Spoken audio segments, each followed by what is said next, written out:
Welcome to Chapter 4, Extensions of Mendelism. Here's a quick overview of the chapter outline. This particular video is going to focus on the first section of Chapter 4, allelic variation and gene function.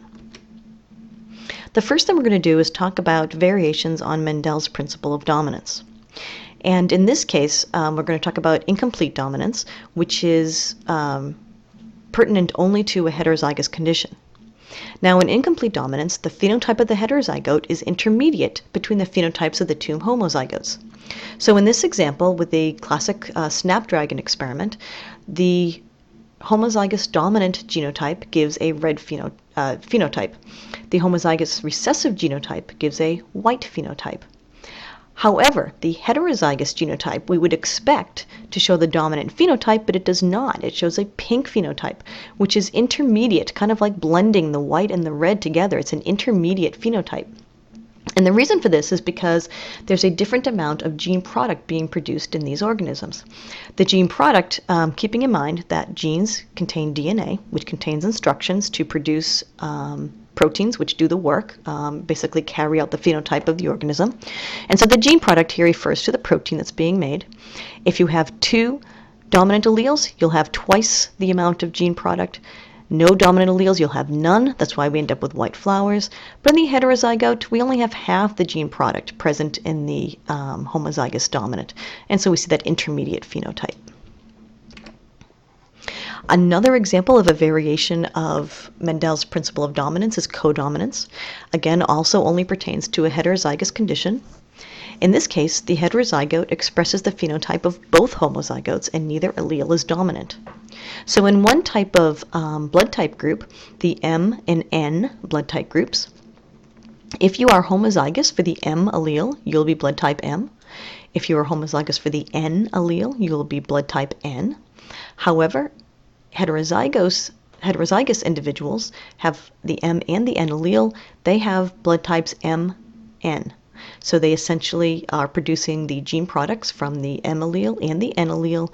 Neither is dominant to the other. Now, we can also have multiple alleles. Now, when Mendel did his experiments, the traits that he studied only had two alleles. So, for example, plant height, tall, short, only two choices here. One he knew was dominant, that was one that was expressed, and the other had no contribution to phenotype, and that was the recessive. However, our current understanding of genetics tells us that some traits can be determined by more than two alleles, and that each of these alleles can have a different effect on the phenotype. Now, what's important to keep in mind as we talk about this is that each individual can inherit only two alleles, even if there are multiple alleles available in that organism's genome to control that particular phenotype. Let me tell you what I mean by that. We're going to take an example of coat color in rabbits. And what I want to show you here is that this is an example of a gene that is controlled by more than one allele, and that each allele designates a different phenotype. So in this case, we have our wild type, denoted by either just a plus or a C with a superscript plus. And even though there's four different alleles here, wild type, chinchilla, Himalayan, and albino, each of these organisms, each of these individuals only have two alleles, one they got from their mother and one they got from their father. Now, another thing to keep in mind is that these variations, chinchilla, Himalayan, and albino, are mutations or variations of this wild type allele, this wild type gene. Now, mutation does not always have to mean something harmful. A mutation is simply a genetic change or a variation. Now, we can actually see examples where we combine multiple alleles and codominance. For example, the ABO blood groups. That's probably a blood group you're more familiar with. There are multiple alleles here. There's an allele for the A blood group, the B blood group, and the O blood group. The O is recessive and denoted by a lowercase I. So here is codominance. We have, if the A dominant allele is present, either homozygous or heterozygous with the recessive O allele, blood type A. Same reasoning for blood type B. If we are homozygous for the O allele, it's blood type O. However, if we're heterozygous, have an A and a B allele, we are blood type AB. Neither is dominant to the other. And we can look at the frequencies of these genotypes and phenotypes, and when we find alleles that are about equally frequent in the human population, we say that the gene is polymorphic. Now, when we think about all these different alleles, is there one that is more dominant to the other? And then is there another one of those that's more dominant to the next? Is there a hierarchy in terms of dominance with these alleles? And it turns out typically there is, and we call that an allelic series, which describes the functional relationship among multiple alleles in a heterozygous condition.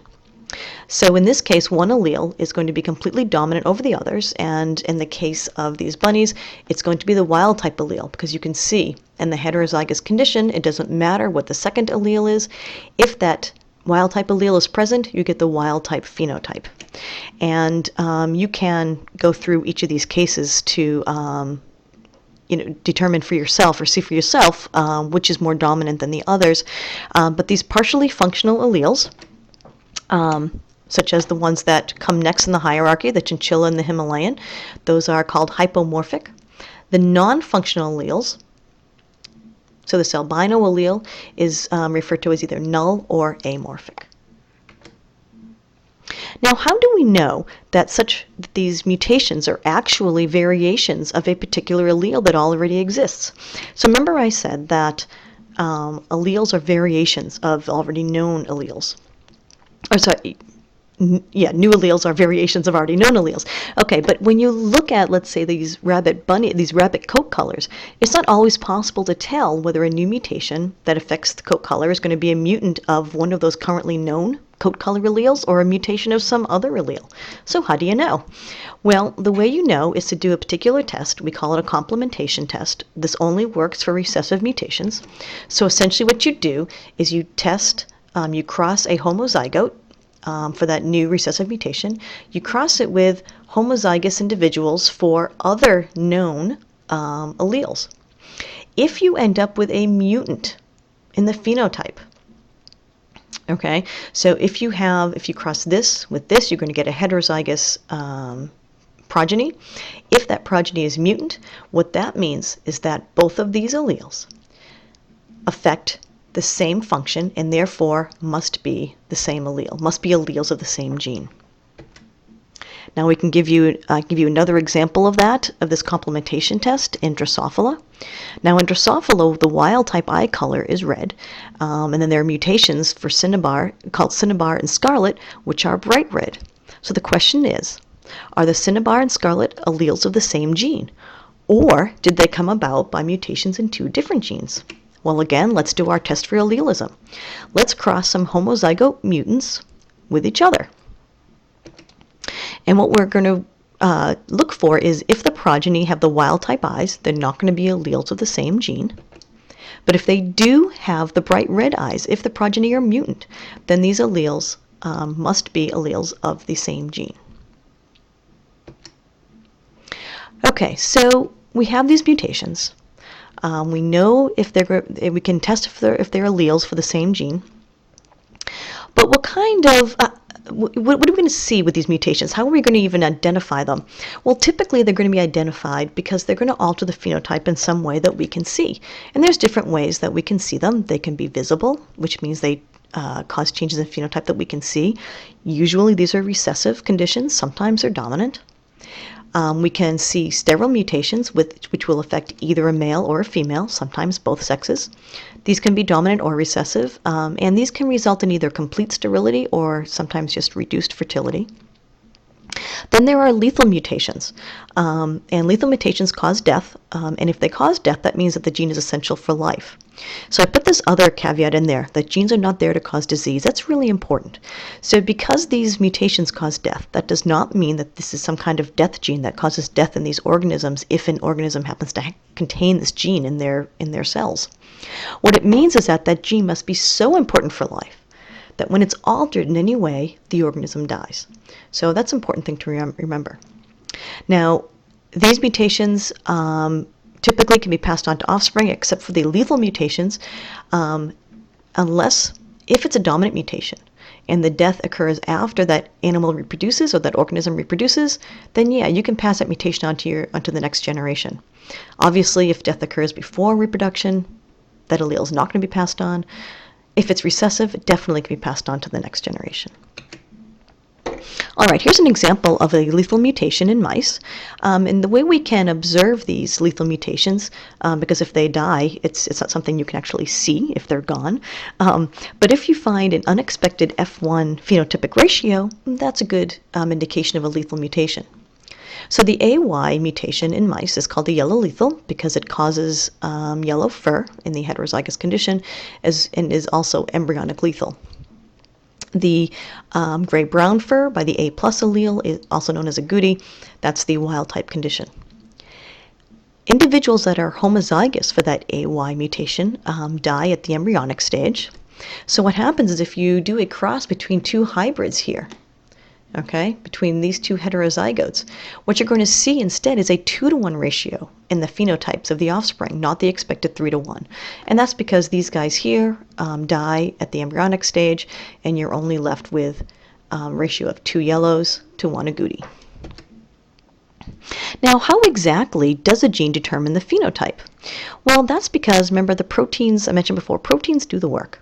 And genes contain instructions coded in the DNA, which provide the instructions for production of proteins. Proteins are made up of either one or more polypeptides, and a polypeptide is simply a chain of amino acids. The order of the amino acids, so as shown down here, these little circles represent an order of amino acids. The order of those amino acids is determined by the actual sequence of the DNA. So whenever you have a genetic mutation which changes a sequence of the DNA, that alteration can also lead to a change in the amino acid sequence, which can cause a protein to either function differently, not as well, or potentially not at all. Okay, so how do we tell the difference between a dominant and a recessive mutation?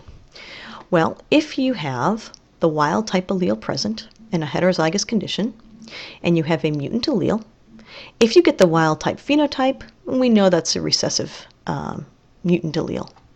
However, in the heterozygous condition, if you have a mutant allele along with the wild type allele, but you get a mutant phenotype, that means that that mutation is dominant. But why are some mutations dominant and why are some recessive? This gets kind of interesting. So the recessive mutations are typically going to be loss of function or partial loss of function alleles. So in general, in a heterozygous condition, the wild type allele is going to make that functional polypeptide and determine the phenotype, even though it has lost the contribution from the recessive allele. But if the recessive allele is there and doesn't do anything, it's okay. The wild type allele can compensate for it. Some examples of recessive mutations, that cinnabar that we talked about, that's a loss of function allele. The cinnabar gene allows brown pigment to be made for the eyes of the Drosophila, but when it's mutated, the brown pigment isn't made.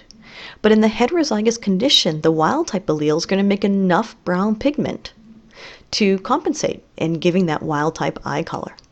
But if you have a homozygote for the cinnabar mutation, no brown pigment is made, and you're going to end up with those bright red eyes that we see in those mutants. The Himalayan coat color in the rabbits is an example of a partial loss of function.